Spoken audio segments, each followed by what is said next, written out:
مشاهدي الأفاضل، أسعد الله أوقاتكم أينما كنتم بكل خير. أحييكم من الفضائية الإريترية، وفيما يلي نشرة أخبار المساء والمستهل بالعناوين.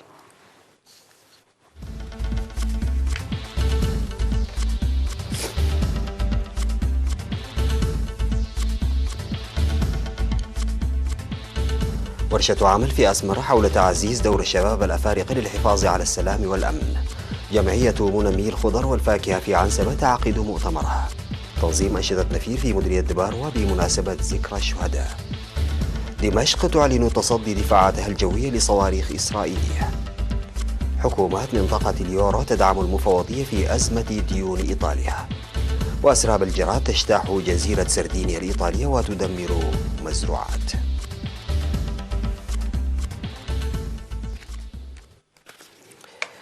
السلام عليكم ورحمة الله. انعقدت ورشة عمل في أسمرة للدفع بمشاركة الشباب في إطار جهود الحفاظ على سلام وأمن منطقة شرق إفريقيا، وخلق فهم مشترك للتنسيق بهدف تحقيق إنجاز مستدام. المزيد من التفاصيل في سياق التقرير التالي والزميل أمير عثمان. نظمت في 10 و11 من يونيو الجاري ورشة عمل في فندق أسمرة بالاس بالعاصمة أسمرة للشباب القادمين من 15 دولة شرق أفريقيا، تركزت حول الحفاظ على الأمن والسلام. وألقى مسؤول قسم الدوائر في وزارة الشؤون الخارجية السيد إبراهيم عثمان كلمة أوضح فيها أهمية الشعار والهدف من اللقاء بالنسبة لشعب المنطقة الذي كان يعاني من الأزمات والصراعات، مؤكدا الدور الهام للشباب لضمان السلام والاستقرار. وشدد على أهمية تنظيم جلسة حوار تؤدي إلى فهم مشترك لشباب هذه المنطقة. وقال مسؤول مكافحة الأزمات والوقاية السيد فريد نجونجا أن من يعمل بتنسيق يحدث إنجازا مستدام، منوها إلى أن الورشة تهيئ بيئة مناسبة لتبادل الأفكار والتجارب للمشاركين الذين يقودون برامج توعوية للسلام والاستقرار في بلدانهم. وقدمت في المناسبة أوراقا ومواضيع مهمة تبحث عليها المشاركون بعمق، ومن أهمها مكافحة وحل الأزمات وعمليات دعم السلام وبرامج تنمية وإعادة الأعمار بعد انتهاء الأزمات والصراعات، وإدراك القضايا الأمنية والمساعدات الإنسانية والتغيير المناخي والجرائم المنظمة العابرة للحدود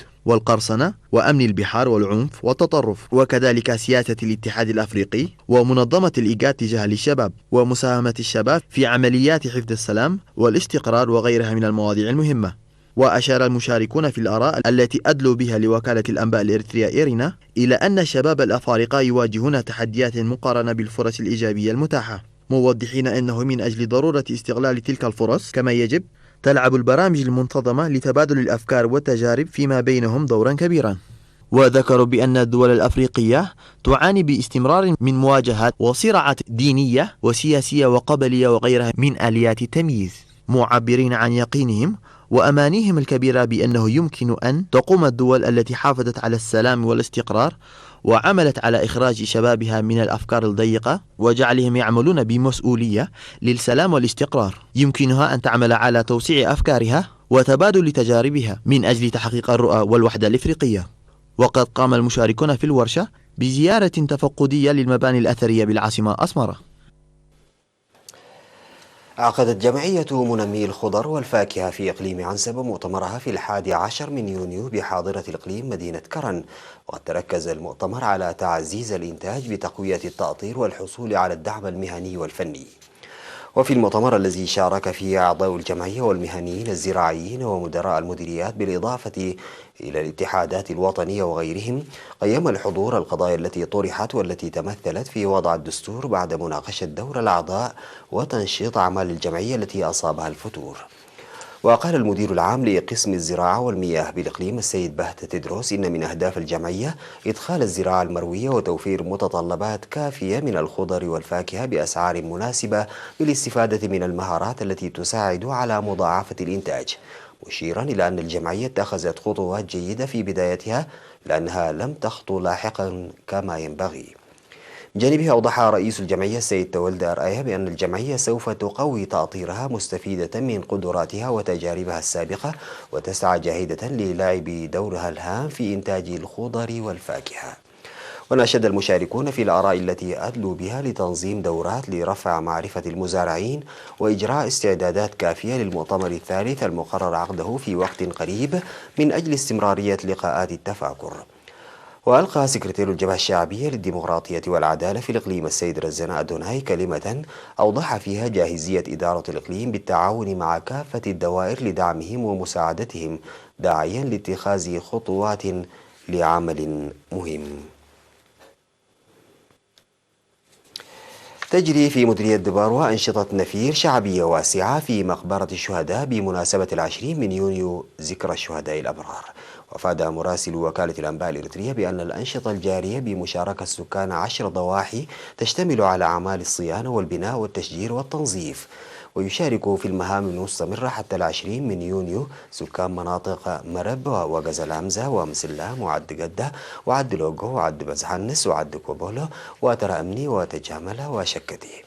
وأفادت المعلومات الواردة بأن المواطنين تبرعوا إضافة إلى المساهمة العضلية الفعالة ب22 ألف نقفة بهدف إنجاز العمل في الوقت المحدد وبصورة ناجحة.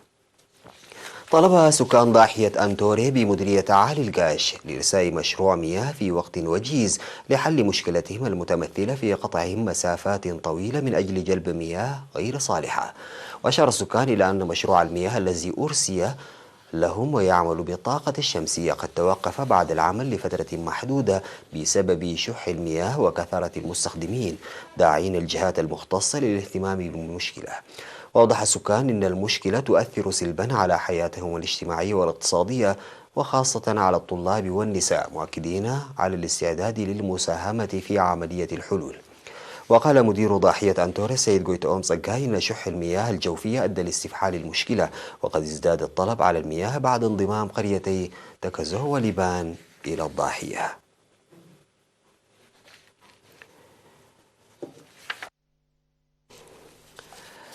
بعد الفاصل سادتي نعود بالأخبار الخارجية.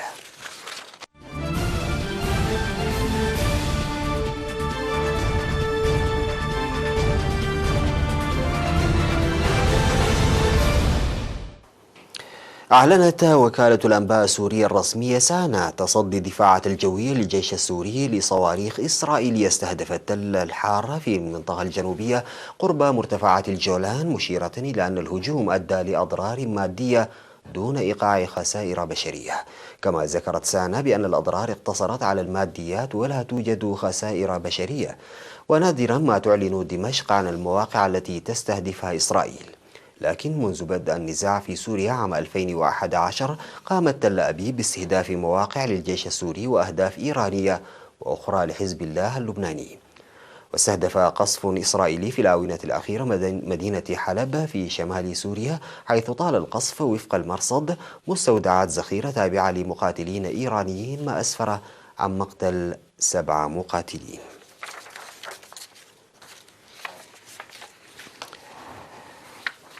أيد نواب وزراء مالية دول منطقة اليورو وجهة نظر المفوضية الأوروبية بوجود ما يبرر اتخاذ إجراء تأديبي بحق إيطاليا بسبب ديونها المتنامية.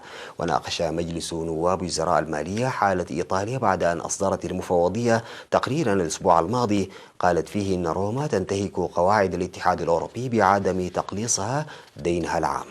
وقال مسؤول بالاتحاد الأوروبي مطلع على عمل اللجنة الاقتصادية والمالية إن اللجنة اعتمدت وجهة نظر بخصوص إيطاليا تماما مع تقييم المفوضية. من جانبه وعد رئيس الحكومة الإيطالية جوزيبي كونتي بأن الحكومة ستقوم بكل ما يمكن لكي تتجنب إجراء الاتحاد الأوروبي التأديبي بحقها. أما رئيس المفوضية الأوروبية جون كلود يونكر فقد اعتبر أن إيطاليا لا تمثل في الوقت الراهن تهديدا للأسواق المالية، ولكن الوضع فيها خطير على حد قوله، مبينا أن إيطاليا مهددة بالدخول في عجز حاد لمدة سنوات، وأن تفادي ذلك متوقف على التزامات الحكومة الإيطالية.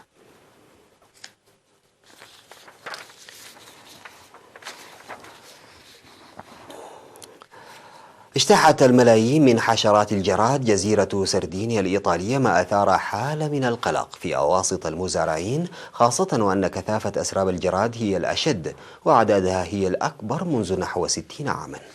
وأفادت الجمعيات الزراعية في سردينيا أن الجزيرة شهدت في شهر مايو الماضي هطولا غزيرا للأمطار تصاحب مع برد شديد، وقبل أيام هبت موجة حر نادرة على المنطقة ترافقت مع اجتياح أسراب الجراد للمناطق المزروعة. ولفت ممثلو الجمعيات الزراعية إلى أن الجراد قد أتى على نحو 2000 هكتار من الأراضي الزراعية لجزيرة سردينيا، حيث يعمل في هذه الأثناء على تدمير مادة التين أو التبن المخصصة لطعام المواشي. قالت منظمة الصحة العالمية إن واحدا من كل 5 أشخاص في مناطق الحرب يعانون من الاكتئاب أو القلق أو الاضطرابات ما بعد الصدمة أو الاضطراب ثنائي القطبية أو انفصام في الشخصية، فيما يعاني كثير منهم من أشكال حادة من هذه الأمراض العقلية. وقالت المنظمة التابعة للأمم المتحدة أن هذه النتائج تسلط الضوء على التأثير بعيد المدى للأزمات الناجمة عن الحرب في بلدان مثل أفغانستان والعراق وجنوب السودان وسوريا واليمن، وإن الأرقام أعلى بكثير منها في وقت السلم، حين يعاني واحد من كل 14 شخصا تقريبا من شكل من أشكال المرض العقلي. وأجرت دراسة فريق من الباحثين من المنظمة ومن جامعة كوينزلاند في أستراليا ومعهد المقاييس الصحية والتقييم في جامعتي واشنطن وهارفارد في الولايات المتحدة، فيما نشرت دورية لانسيت الطبية هذه النتائج التي تم التوصل إليها بعد تحليل أبحاث من 129 دراسة وبيانات من 39 دولة تم إصدارها بين عامي 1980 و 2017. هكذا سادتي وصلنا إلى ختام نشرتنا الإخبارية لهذا المساء، قدمتها لحضراتكم من الفضائية الإريترية. شكرا لمتابعتكم، السلام عليكم ورحمة الله تعالى وبركاته.